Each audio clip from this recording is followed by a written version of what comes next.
The morning I buried my wife, I made a promise to myself that I would not fall apart. I had done that once before, 22 years ago, when my first marriage ended, and I had sworn I would never let grief swallow me whole again.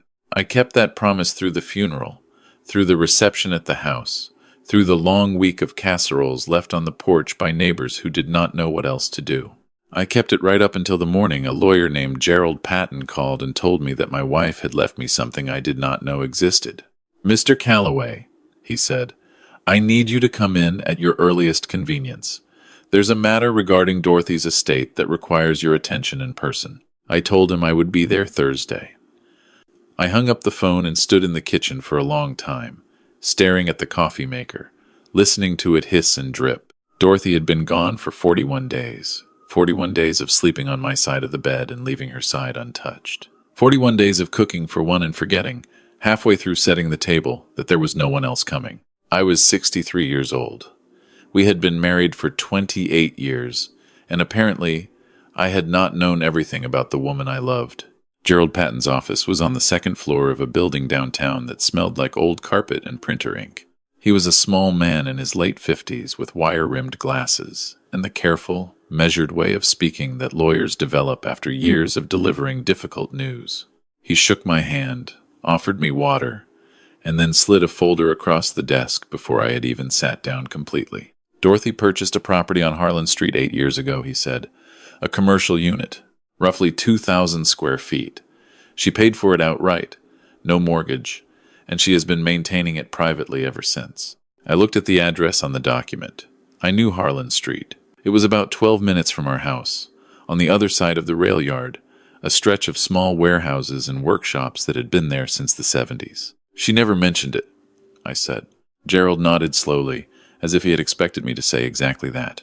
"She left specific instructions that the property be transferred to you upon her passing, and that you be given this."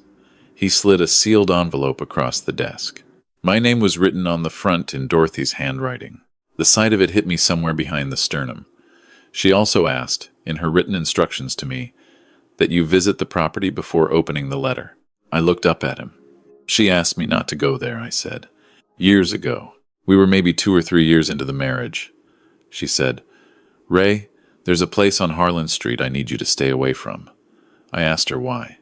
She said she would explain someday. Someday never came. Gerald took off his glasses and set them on the desk. "I know," he said. "She told me about that conversation. She was very specific in her instructions, Mr. Calloway. She wanted you to see it for yourself first, then read the letter." I drove to Harlan Street that same afternoon. I sat in the car in front of Unit 14 for probably 10 minutes before I got out. The building was plain, pale brick, a steel roll-up door, and a regular entrance door to the left of it. Both were secured with the same key Gerald had given me. There was no signage, nothing to indicate what was inside or who it belonged to. When I unlocked the door and stepped in, I stood completely still for almost a full minute. It was not a storage unit. It was not a workshop. It was a room that looked like someone had poured years of quiet, deliberate love into it. One wall was lined with shelving holding art supplies, paints, brushes, stacks of canvas, rolls of paper. A long work table ran down the center of the space, clean and organized. On the far wall hung dozens of framed drawings and paintings, small ones and large ones, some childlike and some surprisingly skilled. A small desk in the corner held a laptop, a filing cabinet beside it, and a corkboard above it covered in photographs and handwritten notes. I walked to the corkboard first. The photographs were of children. Not the same children, different ages, different faces, different years judging by the varying quality of the images. Some looked like school photos. Some were candid shots, birthday parties, holidays. In the center of the board, slightly larger than the others, was a photograph of a young woman I did not recognize. She was smiling at the camera with the easy confidence of someone who felt comfortable being seen. She had dark hair and a narrow face and eyes that were, I realized slowly, the same shape as Dorothy's. My hands were not entirely steady when I opened the filing cabinet.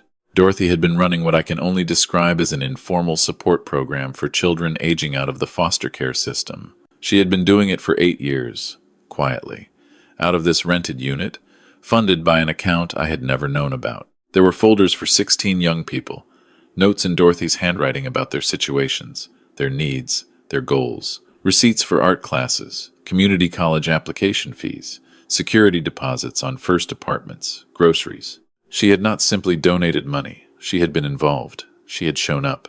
I sat down in the chair at the small desk and I did not move for a long time. Then I took out the envelope and I opened it. Her handwriting covered 3 pages. I will not share all of it here because some of it belongs only to me. But I will tell you the part that changed everything. 31 years ago, before she and I ever met, Dorothy had a daughter. She was 22, not yet finished with school. No money, no support from the man involved. She made a decision she spent the rest of her life grieving and second-guessing and ultimately trying to make peace with. She placed the baby for adoption through a private agency. She named her Eleanor in the paperwork, though she had no way of knowing if that name would be kept. 8 years ago, a young woman named Nora had found her through one of the DNA registry services. She was 23 years old. She had grown up in a good home, was loved, was stable, but she had wanted to know where she came from. Dorothy had been meeting with Nora for 8 years, monthly, sometimes more. She had told no one. Not her sister, not her closest friends, not me. She wrote in the letter that she had tried, twice, to tell me. She had stood in our kitchen preparing the words both times and both times lost her nerve. She was afraid, she wrote, not that I would leave her, but that I would look at her differently, that something would shift in the way I saw her and never fully shift back. She wrote, I know that was my fear to carry and not yours to suffer for. I am sorry, Ray. I am sorry it took my dying to give you the truth. Nora knows about you. She has known for 2 years. She was waiting for me to tell you first.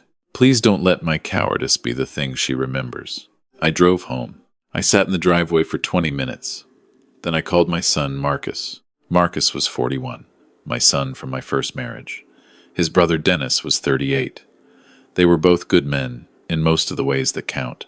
They had liked Dorothy well enough, respected her, attended holidays, called on birthdays.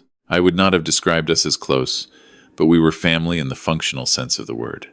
I told Marcus what I had found. I told him about the property, about Nora, about the letter. He was quiet for a moment. Then he said, What does this mean for the estate? That was the sentence that started all of it. I did not think much of it that night. I took it as a clumsy response to difficult news. Marcus had always processed emotion sideways, through logistics, through practical questions. I gave him the benefit of the doubt. He called me 3 days later. Dennis was with him. I could tell from the background noise. Marcus said they had spoken with someone he was careful not to say a lawyer. But that is clearly what he meant, and that they wanted to discuss the situation with me before things moved further along. We met at my house on a Saturday morning. I made coffee. Dennis sat at the kitchen table and barely touched his cup. Marcus stood near the window in a way that looked rehearsed. He said that he and Dennis were concerned.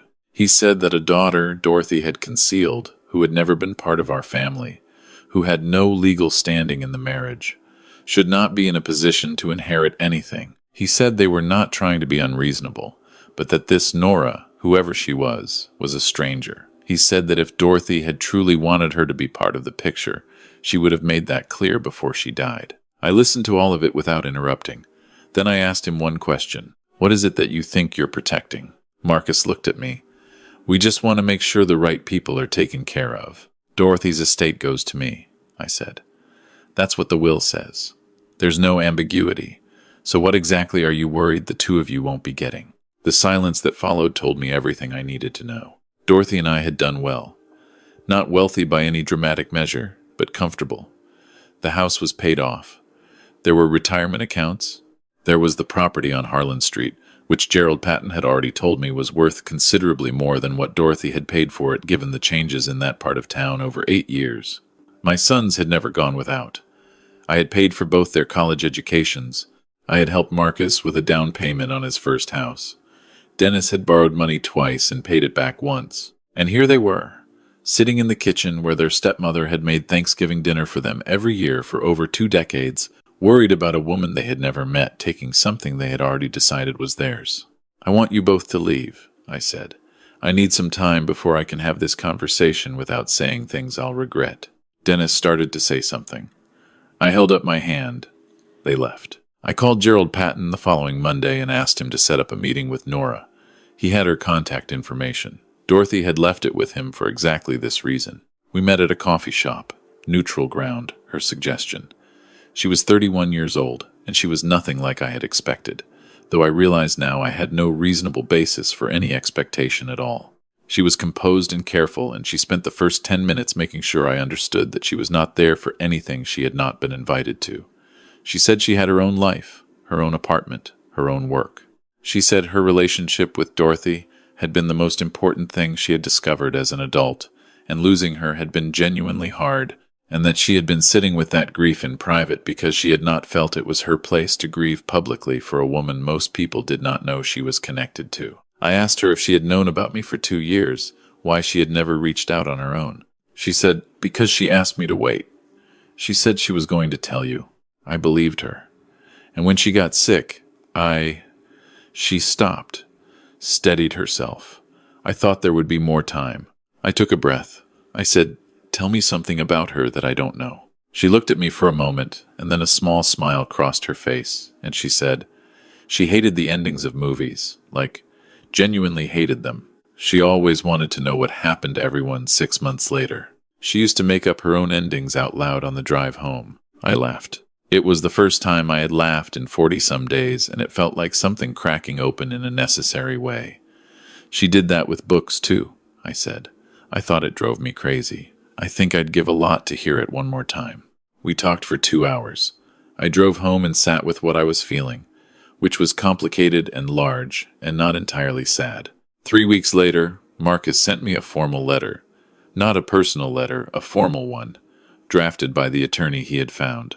It cited concerns about Dorothy's mental state in her final years. She had been ill, treated for cancer for 14 months before she died, and suggested that the concealment of assets and a secret dependent relationship indicated that she may not have been of sound mind when she structured her estate. It suggested, in the careful language lawyers use when they mean something ugly, that the estate should be reviewed before any further decisions were made regarding the Harlan Street property. I read the letter twice, slowly. Then I called Gerald Patton and asked him to respond on my behalf. What my sons did not know, what Marcus's borrowed attorney apparently had not bothered to establish before sending that letter, was that Dorothy had updated her will 14 months ago, just after her diagnosis, with full documentation of her mental competency signed by 2 independent physicians. Gerald had advised her to do it precisely because he had seen enough families to know that illness makes people say things like sound mind when what they mean is, I want more. Gerald's response letter was brief and final. The estate was not subject to review. The property on Harlan Street was not in dispute. Any further legal action would be defended at cost to the initiating parties. I did not hear from Marcus for 6 weeks. When he finally called, he did not apologize exactly, but he said he had acted out of fear and that he knew it had not been right. I told him I appreciated him saying so. I told him the door was open when he was ready to walk through it like a grown man. I meant it. He was still my son, but I was not going to pretend the last 2 months had not happened, and I was not going to let him pretend either. Dennis called 2 days after Marcus. His call was simpler. He said, I shouldn't have let it get that far. I'm sorry, Dad. I told him I accepted that. I meant that too. What happened next took the better part of 4 months to arrange, but Dorothy had left enough clear instructions in her files that it was mostly a matter of following what she had already laid out. The Harlan Street property was converted into a proper non-profit. Gerald helped with the paperwork. Nora, who held a degree in social work and had been doing case management for a county agency, agreed to run it. We named it after Dorothy's mother, a woman who had apparently passed her quiet stubbornness of spirit down through at least 2 generations. The 16 young people whose folders I had found on my first visit were all contacted. All offered continued connection and resources. Several of them came to the small opening event we held on a Tuesday evening in November. A few of them had known Dorothy only as a woman named Dot, who showed up, brought groceries, and asked good questions. They cried when Nora explained who Dot had really been. I stood in the back of that room and watched it, and thought about the woman who had slept beside me for 28 years, who had made up endings for movies on the drive home, who had kept a second life not out of dishonesty, but out of the specific, exhausting shame that comes from a decision made at 22 that you can never fully put down. I thought about the 2 times she had stood in our kitchen preparing to tell me and talked herself out of it. I thought about all the ordinary evenings we had spent together while she carried this, and how she had still managed to be fully present in them, warm and real and entirely herself. I was not angry with her. I had thought I might be, once the shock settled. But I was not. I was sad, in a gentle way, that she had not trusted me enough with the harder parts of herself. I hoped she had known, somewhere, that I would have loved her anyway. I believe she had known it. I think the fear was never really about me. I visit the Harlan Street property every week or so. I bring coffee sometimes, or groceries for the small kitchen in the back that Nora has set up. She is direct and capable, and she has Dorothy's eyes in a way that I have gotten used to, but that still, occasionally, catches me off guard. One afternoon in December, I was sitting in the chair at the small desk where Dorothy used to sit, going through some donation acknowledgement letters that needed signatures. Nora came and leaned against the doorframe and watched me for a moment. "Did she ever tell you," Nora said, "that she used to write you letters she didn't send, when she was trying to figure out how to tell you about me?" I looked up. No, she showed me a few of them. She kept them in the filing cabinet, in a folder at the very back. I found them when I was going through her organizational system. She paused. I didn't read them. I moved the folder to the desk drawer. I thought you should decide what to do with them. I opened the bottom drawer. The folder was there. My name was on it in her handwriting. I took the folder home. I sat in the kitchen where she had stood twice and tried to find the words. I made a cup of coffee and I read every letter, slowly, from the first one she had written 8 years ago when Nora found her, full of fear and fragmented sentences, to the last one written about 3 months before she died, which was steady and clear and said, among other things, that she hoped I would not measure her by the years she had stayed silent, but by everything else the years had held. I folded that last letter carefully and put it back in the envelope. I kept it in the kitchen drawer where she used to keep the good pens and the birthday cards she bought ahead of time and the small things that mattered. The house is quieter than I am used to. I am learning to be in it differently. I have lunch with Nora on Thursdays when her schedule allows. Marcus has come to the house twice in the past 2 months, genuinely, without the armor he had been wearing. Dennis has been easier. He brought his kids over last weekend and they ran through the backyard, and I stood at the kitchen window watching them and thought about how much of life is simply deciding, over and over again, what you are going to do with what you've been given. I do not know how much time I have.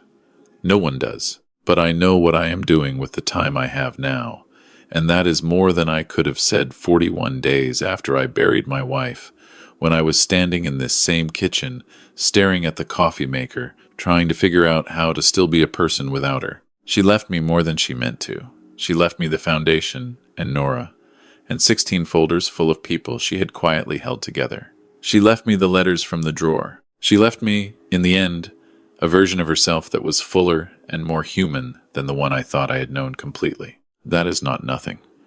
That is, in fact, everything. If you have spent any time in these later years wondering whether the people you love have pieces of themselves they haven't shown you, they probably do. And if you're the one holding the part of yourself you haven't shown yet, I would tell you what I wish I could have told Dorothy on either one of those evenings in the kitchen. You don't have to wait until it's too late. The people who love you are more ready than you think.